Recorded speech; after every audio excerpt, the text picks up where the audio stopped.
రావులపాలెంలో శ్రీకృష్ణదేవరాయ విగ్రహ వివాదంపై రాష్ట్ర కాపు జేఏసీ నాయకులు మండిపడ్డారు. శ్రీకృష్ణదేవరాయలు ఏ ఒక్క వర్గానికి చెందినవారు కాదని, తెలుగు జాతి గర్వించదగ్గ మహనీయుడు అని కొనియాడారు.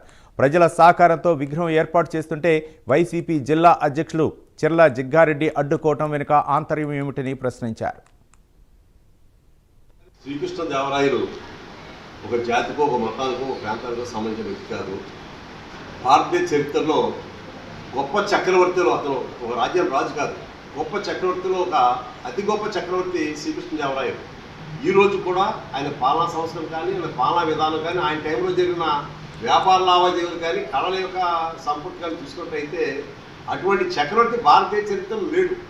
అటువంటి చక్రవర్తి బొమ్మ ఇక్కడ రావులపాలెం లాంటి ఒక చిన్న గ్రామంలో, ఒక చిన్న టౌన్లో కొందరు ఆయన అభిమానులు పెడుతున్నప్పుడు ప్రతి ఒక్కరు స్వాగతించాల్సిన అంశం అది. దాన్ని మానేసి మరి నేను వైసీపీ పార్టీని ప్రశ్నిస్తున్నాను. ఎందుకంటే అసలు శ్రీకృష్ణదేవరాయల మీద మీకున్న అభిప్రాయం మీరు చెప్పండి. ఇక్కడ ఎవరైతే అభ్యంతరం పెట్టారో జగన్ వచ్చి మరి ఆయన ఉద్దేశపూర్వక వ్యక్తిగతంగా వస్తే ఒక రకంగా మేము ఆలోచిస్తాం. పార్టీ పరంగా ఒక ప్రతిపక్ష పార్టీకి ఇక్కడ అధ్యక్షుడిగా, జిల్లా అధ్యక్షుడిగా ఉన్న వ్యక్తి ఇంత దౌర్జన్యపూర్తిగా వ్యవహారం చేశారంటే పార్టీ ఇన్స్ట్రక్షన్తో ఆయన అలా చేశారా, లేదా కృష్ణదేవరాయను అవమానం చేయడం ఆ పార్టీలో ఒక ఆలోచనతో ఉందని కూడా పార్టీ క్లారిఫై చేయాల్సిన అవసరం ఉందని ఆలోచన చేస్తాను. రావులపాలెంని మన విగ్రహం పెడతానికి కాలం పెట్టిన అందరికీ కూడా ముందు ఉన్న వాళ్ళకి ప్రత్యేక కృతజ్ఞతలు తెలియజేసుకున్నాను. కారణం ఏంటంటే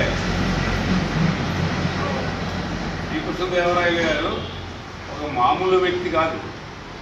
మన హిందూ సాంప్రదాయాన్ని ఎలా కాపాడుకోవాలో, ఎదరి వాళ్ళని ఎలాగా ఆదరించాలో అన్నీ నేర్పిన వ్యక్తి. మానవ జాతిలో పుట్టి మహనీయుడిగా అందరికీ ఎదరోళ్ళకి ఏ రకంగా మానవ జాతిని ఏ రకంగా చూసుకోవాలని చూపించిన వ్యక్తి కాబట్టి అటువంటి వ్యక్తిని రావులపాలెంని వీళ్ళు ఎదరకొచ్చి చేసేవాళ్ళకి నేను ఎందుకు కృతజ్ఞతలు తెలియజేశానంటే అది కారణంగా తెలియజేస్తూ ఇప్పుడు ఇటువంటి కార్యక్రమానికి అందరూ సహకరించాలని నేను కోరుకుంటూ ఈ కార్యక్రమానికి డిపార్ట్మెంటు పరిపాలనీకులు అందరూ కూడా దీన్ని సహకరించి ఈ కార్యక్రమాన్ని పూర్తి చేయాలని, ఏ గొడవలు లేకుండా చేయాలని కోరుకుంటున్నాను. అందరికీ నమస్కారం.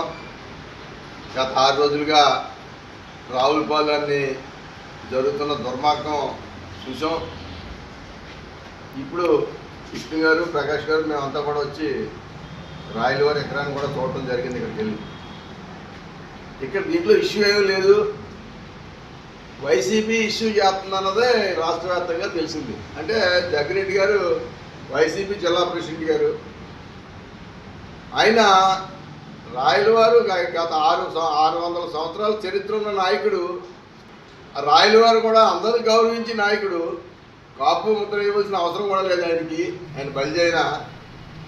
మేమేమంటామంటే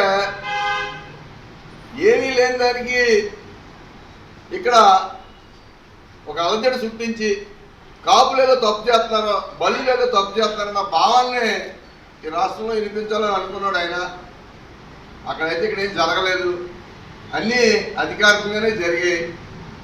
ఎవరికైనా చేస్తున్న భారత రాజ్యాంగంలో కూడా వారి నాయకులను ఎందుకు పెట్టుకుంటారంటే ఆ శ్రీకృష్ణదేవరాయలట ఈ ఆంధ్ర రాష్ట్రాన్ని, భారతదేశాన్ని పరిపాలించాడట ఆ నాయకుడు అని భావితరాలు తెలియడం కోసం మనం గాంధీ గారి విగ్రహం, నెహ్రూ గారి విగ్రహం కూడా పెట్టుకుంటూ ఉన్నాం. దానికంటే ముందు భారతదేశానికి స్వాతంత్రం రాకముందే